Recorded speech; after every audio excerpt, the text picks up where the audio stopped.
what's going on, everybody? GZTV back with another one, and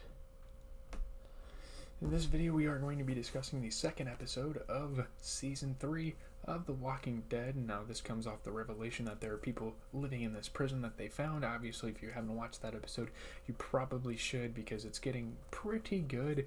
You know, the storyline's formulating, and yeah, spoiler alert, only 2 prisoners make it out of this episode alive, and it's kind of crazy. A lot of stuff happens at once. We meet these characters, and some of them just come and go in the series. So, yeah. And with Herschel on the verge of dying, we will see his fate. In their haste to amputate Herschel Green's infected leg while clearing out the prison, Rick and his group encounter 5 living prisoners: Thomas, played by Nick Gomez; Andrew, played by Marquise Moore; Big Tiny, played by Theodis Crane; Axel, played by Lou Temple; and Oscar, played by Vincent M. Ward. So yeah, that's kind of what the last episode ended on. And by the way, I'm watching college football while I'm doing this, so that's pretty lit. Rick, Daryl, and T-Dog keep the prisoners at a distance, learning they have been shut away for the last 10 months and were unaware of the extent of the Walker epidemic. So obviously they're very confused when this group barges in their prison and tries to take over their yard, because once you're in prison for a long enough time, you know, you feel like that's your home, and that's kind of like this sad reality of prison that we learn with this show. You know, they're taking it as their property. You know, no one else is out there to like direct them, so they're like, this is our place now. 10 months, so they had no idea how bad it was. I mean, obviously they've probably looked out the window and they've seen kind of how bad it's gotten, but not to the extent this group has seen.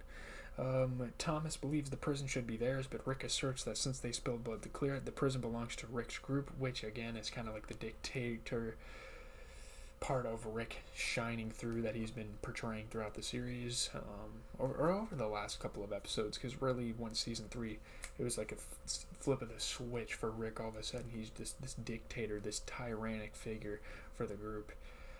Let me bring this down a little bit more. By the way, we will stream tonight. Me and my boys are going to be playing 2K, so it's going to be lit. Make sure you pop out of the stream. GZTV live on Twitch, all lowercase. However, Rick does offer to let the prisoners stay in a private or separate cell block and split the supplies, threatening them with death if they cross into his group's territory. Which, yeah, I mean, given that they're prisoners and they've done bad things in life, they're probably not going to cooperate. I mean, you kind of infer that something's going to happen with these prisoners when you first start watching the episode. So yeah, Rick, I mean, I don't know. Obviously, he's like fucking Christopher Columbus seeing the fucking prisoners, but he has a fair trade involved. I mean, his group is a lot more dangerous than the prisoners. One guy has a gun, where in Rick's group, like 80% of the group has a gun, with the exception of a couple people. The group returns to their cell block, where Herschel is kept in a separate cell and watched over in case he turns, because they're not sure if they amputated his leg in time to save him. And I mean, if they do, that's a big thing for the group to figure out, that they can actually save people from getting bit in certain situations.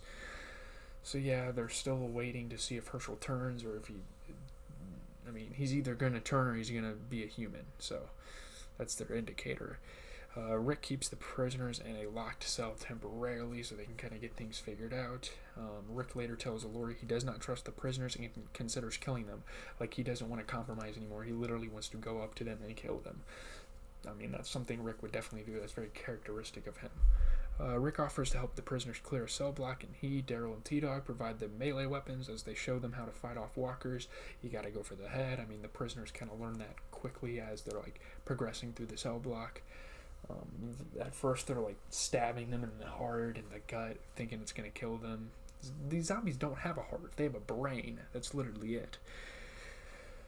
During this, Big Tiny breaks formation and is scratched in the back by a walker. So obviously if you get scratched, bit, whatever, you become one no matter what, unless in Herschel's situation they try to save him, which we still are not sure if he's saved or not.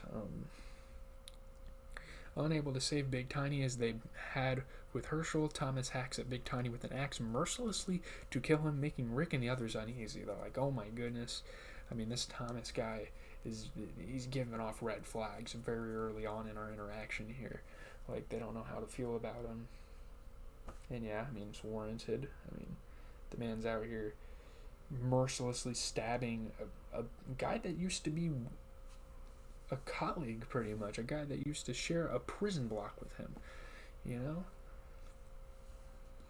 So it's kind of strange that he'd turn on him and do it so evilly, I guess. Later, Thomas disobeys Rick's instructions as they clear out a room, forcing the group to deal with a massive walker. So obviously Thomas is just fucking up left and right, and he doesn't even know it, so... yeah. In the chaos, Thomas attempts to assassinate Rick twice. Like, he wants Rick to get out of here because he's like the leader of the group, and if he takes him out, the other guys are going to bow down to him, he thinks. Eventually, the walkers are subdued, and Rick confronts Thomas, like, what the hell, man? What are you doing? Why are you trying to kill me? We're just here to help. Thomas claims he was reacting instinctively, but Rick drives a machete into Thomas's head, killing him. It's very sudden. It's just like, but. Rick just slashes him in the head with a machete. I mean, this is one of the first times Rick, with ill intent, has killed someone like that. I mean, that is the most evil way to kill someone. Just taking a machete, just slashing their head with it. Andrew reacts by trying to hit Rick with a baseball bat, but Rick knocks him down. I mean, the other prisoners should realize by now that Rick is the authority figure of everyone here at the prison. I mean, yeah, I don't know what the hell. Andrew runs outside into a courtyard filled with walkers. Now he enters a trap, so right then and there, two prisoners. Rick locks Andrew out despite his pleas to be back in, so obviously he gets bitten up by walkers, so obviously there's two prisoners left because Big Tiny got slaughtered. Oscar and Axel profess no knowledge of Thomas's or Andrew's plans and surrender their weapons to Rick's group, and he keeps to his word, letting them stay in the cleared block. They're like, look, just don't interfere with us. We're not going to hurt you. We're not friends, but we're also not enemies as long as you keep your lines drawn. Meanwhile, Carl takes off on his own to get medical supplies from the infirmary, and though successful, is scolded by Lori. I mean, Carl's just an immature kid. I mean, the flash forward, he's got like long hair and everything. I mean, that's kind of wild. Carol has Glenn help her capture a female walker to allow her to practice performing a C-section, as Herschel may not be able to help when Lori goes into labor, obviously, because he's on the verge of dying. They are unaware they are being watched from outside the prison fence by an unknown figure, and we don't figure out who this figure is. Herschel starts to show signs of recovery and is conscious after Rick returns from the other cell block, so it seems that he has survived, so that's really good for the group. Later on, Lori tries to strike up an intimate conversation with Rick, who simply thanks her for helping with Herschel, and then walks away. Again, the relationship's just falling apart. I mean, I don't have much to say about this episode, although it's a great episode. This is going to be a short video. I mean, yeah, a couple characters that we met in episode 1 died. Alright, I mean, that doesn't matter. I mean, it really shows Rick's, like, I don't know. It shows Rick's mercilessness to protect himself and his group, I guess. The episode is generally well received, of course. I mean, B+ on the AV Club, 8 out of 10 on IGN. That's going to do it. Leave a like, comment, and subscribe. As always, this has been GZ TV reviewing your favorite TV shows. Some videos long, some short, depending on the critical reception. There wasn't much to talk about in this episode. Herschel survived. I mean, that's all that really is important to the main story. I mean, the prisoners die, but that doesn't matter. 2 of them aren't even going to have any